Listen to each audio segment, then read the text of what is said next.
तो गाइस कैसे हैं आप सब लोग। बीस्ट टेम्पलेट के एपिसोड 126 के साथ हाजिर हूं। तो लास्ट एपिसोड के एंड पे हमने देखा था कि मास्टर लू जो होते हैं हमारे लियू फेंग को वहां पर दो ऑप्शंस देते हैं। वो से कहते हैं या तो अपनी बीस्ट को यहाँ पर खुद मार डालो, जहाँ पे तुम्हारी वेल को हम लोग यहाँ पर मार डालेंगे। जब किसी के साथ कैप्टन ड्रैगन वहां पर बीच में आ जाता है और कहता है कि तुम यहाँ पर क्या बात कर रहे हो, मुझे लगता है कि मुझे यहाँ पर तुम्हारे साथ निगोशिएट करने की जरूरत है। वो लियू फेंग से कहता है कि लियू फेंग तुम पीछे रहो, मैं इससे बात करता हूँ। जब किसी के साथ ही मास्टर लू की तरफ आगे बढ़ते हैं और उसे कहता है कि तुम यहाँ पर बीच में क्यों पड़ रहे हो, क्या तुम यहाँ पर इसकी जगह के पर मेरे सामने भीख मांगने वाले हो कि मैं इसकी वेल को छोड़ दूं। तो ड्रैगन उसे कहता है कि मैं यहाँ पर किसी से कोई भीख नहीं मांगने वाला। ये लड़का यहाँ पर तुम्हें फैक्ट्स ही बता रहा है। वेसल जो है वो यहाँ पर इसकी वेल के पीछे है। अगर वो यहाँ पर इसकी वेल के पीछे है तो इसका मतलब यह है कि वो वेल को हर कीमत पर मारना चाहते हैं। अगर वो यहाँ पर वेल को मारना चाहते हैं तो इस बात का मतलब यह है कि वेल उनके लिए बहुत ज्यादा इंपॉर्टेंट है। तुम्हारा लियू फेंग कहता है कि हाँ, ये बात वाकई में सच है कि अगर वेसल यहाँ पर इसको मारना चाहते हैं तो फिर तुम लोग जाकर वेसल को जाकर इंटेरोगेट करो ना कि वो वेल को क्यों मारना चाहते हैं। मास्टर लू से कहता है कि मुझे तुम्हारी बात की समझ नहीं आ रही कि तुम यहाँ पर इससे क्या निकालना चाहते हो।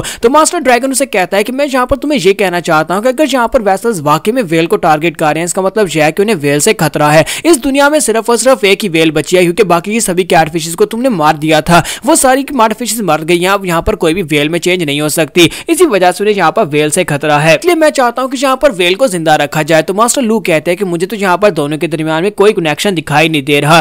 तो ड्रैगन उसे कहता है कि तुम्हारे साथ मसला क्या है, तुम यहाँ पर करना क्या चाहते हो, क्या तुम यहाँ पर बेवकूफ हो या फिर तुम यहाँ पर जानबूझकर इस तरह की हरकतें कर रहे हो। तो उसी के साथ ही वो उसे कहता है कि इसी तरह गुस्से के साथ मुझसे बात करते रहो। लोगों को ऐसा लगना चाहिए कि हम लोग यहाँ पर आपस में बहस कर रहे हैं क्योंकि बाकी के सभी लोग यहाँ पर हमारी तरफ ही देख रहे हैं। तो वहां पर बाकी के सभी सोल्जर्स जो होते हैं उनकी तरफ देख रहे होते हैं। ड्रैगन भी उसकी बात सुनने के बाद काफी हैरान होता है कि ये हमारा साथ देने की कोशिश कर रहा है। तो ड्रैगन उसका साथ देते वहां पर फिर से चलाना शुरू कर देता है और बाकी के सोल्जर्स कहते हैं लगता है कि वो लोग आपस में बहस कर रहे हैं। तो मास्टर लू कहते हैं कि मैं यहाँ पर अलायंस की तरफ से तुमसे ये बात कहना चाहता हूँ कि यहाँ पर हमारी अलायंस जो है वो भी काफी ज्यादा करप्ट हो चुकी है। हमें इतना पता है कि हमारी अलायंस के अंदर एक वेसल आ चुका है, एक वेसल है जो कि यहाँ पर हमारी अलायंस के लोगों को मैनिपुलेट कर रहा है। क्या तुम्हें पता है कि यहाँ पर जो मड फिश को मारने के ऑर्डर थे वो बहुत ज्यादा हैरान करने वाले थे क्योंकि मड फिशेस को एक वेल की वजह से पूरी की पूरी मड फिश की प्रजाति को खत्म कर देना, तुम्हें नहीं लगता कि ये बहुत ज्यादा सस्पिशियस ऑर्डर है? लेकिन इसके बावजूद इस ऑर्डर को जारी किया गया। मैं तो तब से लेकर अभी तक यहाँ पर इसके ऊपर शक कर रहा हूँ कि मुझे लगता है कि किसी वेसल ने यहाँ पर ये सब कुछ करवाया है। अनफेटेड विलेज की बात की जाए तो वहां पर भी केस बहुत ज्यादा सिमिलर था। वहां पर बहुत सारे लोगों की मौतें हुई लेकिन वो इस लेवल का केस नहीं था कि इसे टॉप लीग की सिक्योरिटी की जरूरत पड़े।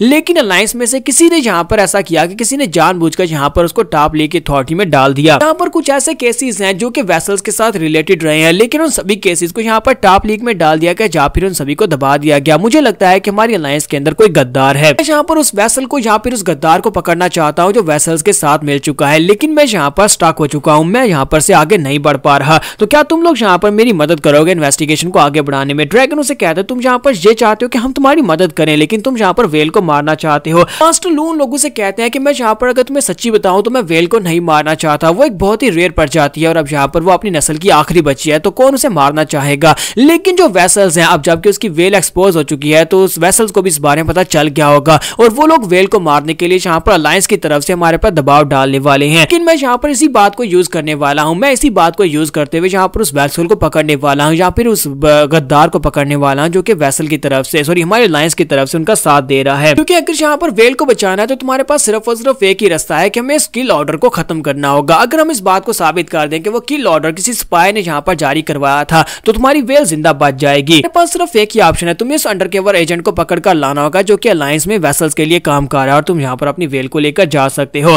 तुम्हारा लियू फेंग कहता है तो फिर ठीक है, मैं ये करने को तैयार हूं। इसी के साथ ही मास्टर लूज के मुंह पर पंच मारते हैं और साथ ही चलाकर अपने गार्ड से कहता है गार्ड जल्दी से यहाँ पर आओ, इस बेवकूफ लड़के को पकड़ो और इसे जाकर जेल में बंद कर दो जब तक कि मैं यहाँ पर इसे आजाद करने के ऑर्डर्स नहीं देता। और इसी के साथ ही लियू फेंग की आंख जो होती है वो जेल में खुलती है। तो लियू फेंग कहता है कि मुझे कितने दिनों तक यहाँ पर रखा जाएगा, कल से मैं यहाँ पर सो रहा हूँ जब से मुझे यहाँ पर पंच पड़ा है। लियू फेंग के इसी के साथ ही साइड के ऊपर से आवाज आती है, एक लड़की वहां पर आती है जो कि अलायंस की तरफ से होती है। वो कहती है कि यंग मास्टर फाइनली तुम यहाँ पर उठ ही गए, तो बताओ कि तुम्हें यहाँ पर क्या चाहिए, क्या तुम कुछ खाना चाहोगे? तो वो उसे खाना देता है। तो लियू फेंग कहता है क्या तुम यहाँ की वार्डन हो? तो वो कहती है कि नहीं, मैं यहाँ की वार्डन नहीं हूँ लेकिन मैं प्रिंसिपल लू के साथी हूँ, मेरा नाम जैन जिया है और तुम यहाँ पर मेरे साथ बात कर सकते हो। जब प्रिंसिपल लू यहाँ पर नहीं होंगे तब मैं यहाँ पर तुम्हारे साथ डीलिंग करूंगी और अगर कोई भी मैसेज भिजवाना हो या फिर उन्हें तुम्हारे पास कोई मैसेज भिजवाना हो तो मेरे हाथ भिजवा सकते हैं। तुम्हारा लियू फेंग उसे कहता है कि मिस जैन जिया तुम्हारा बहुत बहुत शुक्रिया। फिर साथ उसे कहता है क्या बताओ कि अगला स्टेप क्या होने वाला है? तो मिस जैन उसे कहते हैं कि अपनी वेल को यहाँ पर दोबारा बुलाना होगा। मास्टर लू के प्लान के मुताबिक तुम अपनी वेल को यहाँ पर बुलाओगे इसी जेल के अंदर और यहाँ पर से भागने की कोशिश करोगे और यहाँ पर जो सोल्जर्स हैं वो यहाँ पर तुम्हें पकड़ने की कोशिश करेंगे। उसके बाद तुम खुद ही यहाँ पर सरेंडर कर देना, यानी कि ज्यादातर लोगों को पता नहीं चलना चाहिए, लेकिन अपनी वेल को खुद ही यहाँ पर वापस समन कर लेना।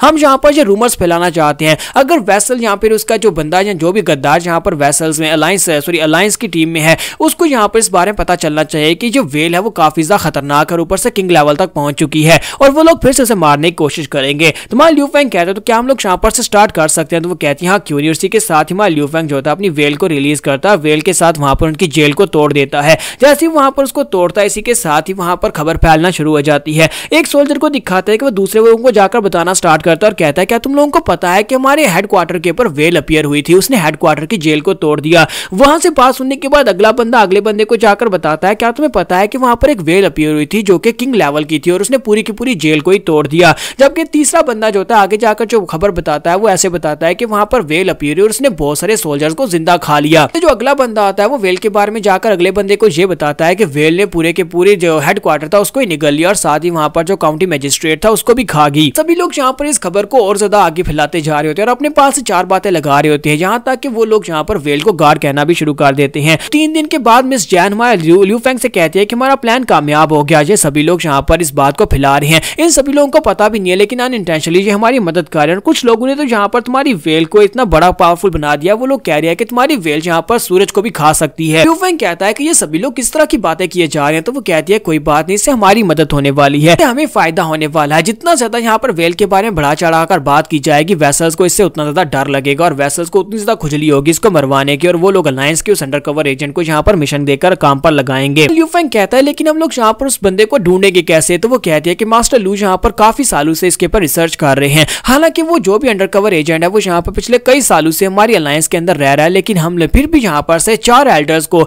जिनको शक की बिना पर हम लोगों ने यहाँ पर समन भेजा है। 4 एल्डर्स ऐसे हैं जो कि यहाँ पर इसके खिलाफ हो सकते हैं या फिर उनके एक्शंस ऐसे हैं जिससे पता चलता है कि वो सभी लोग वेसल्स के अंडरकवर एजेंट हो सकते हैं। क्योंकि हम लोगों ने जिन 4 मास्टर्स को यहाँ पर नॉमिनेट किया है वो चारों ही एल्डर्स, यानी कि वो 4 ही काउंटी मजिस्ट्रेट्स जो है वो सारे के सारे इस वेल की जो किल ऑर्डर जारी हुआ था उस सब में किसी न किसी तरह से शामिल हैं, यानी कि इसके बिल को पास करवाने में वो सभी लोग शामिल थे। इसी वजह से उन सभी को यहाँ पर एक एक मैसेज भेज दिया गया है कि यहाँ पर वेल को पकड़ने के लिए उनकी मदद चाहिए। अगर वो लोग वाकई में अंडरकवर एजेंट्स के हैं तो वो सभी लोग यहाँ पर जरूर आएंगे और यहाँ पर आने के बाद हमें कोई ना कोई हिंट जरूर मिलेगा जिससे हम लोग यहाँ पर वेसल्स के अंडरकवर एजेंट को पकड़ पाएंगे, क्योंकि वो वेसल का अंडरकवर एजेंट उन चारों में से एक ही हो सकता है। यहीं पर साथ ही उन चारों एल्डर्स को भी दिखाया जा रहा होता है, जिनमें से एक का नाम एल्डर जैंग होता है, एक का नाम एल्डर कॉन्ग होता है और एक का नाम एल्डर जिंग होता है और साथ ही मास्टर गू शाने भी इन सब में शामिल होते हैं। मास्टर गू को तो आप पहले भी यहाँ पर देख चुके हैं। मास्टर गू के पास सुनने के बाद काफी हैरान होते हैं और कहते हैं कि उस वक्त लास्ट टाइम जब इंटरव्यू में वो लड़का आया था उस वक्त उसने फॉर्मेशन स्टेज के मॉन्स्टर को दिखाया था, लेकिन अब मुझे पता चल रहा है कि उसके पास एक वेल है जो मेटामॉर्फोसिस स्टेज में और ऊपर से किंग लेवल की भी है। ये तो बड़ी इंटरेस्टिंग बात है, मैं तो जरूर जाऊंगा। तो यहाँ पर हम लोग अपनी एपिसोड 126 का एंड करेंगे। नेक्स्ट एपिसोड में देखेंगे कि इन सभी लोगों की इंटेरोगेशन स्टार्ट होगी तो यहाँ पर कौन सा नया क्लू मिलने वाला है। तो एक्सप्लेनेशन अच्छी लगी हो तो कमेंट करके जरूर बताइएगा। वीडियो को लाइक करना मत भूलिएगा। Thank you.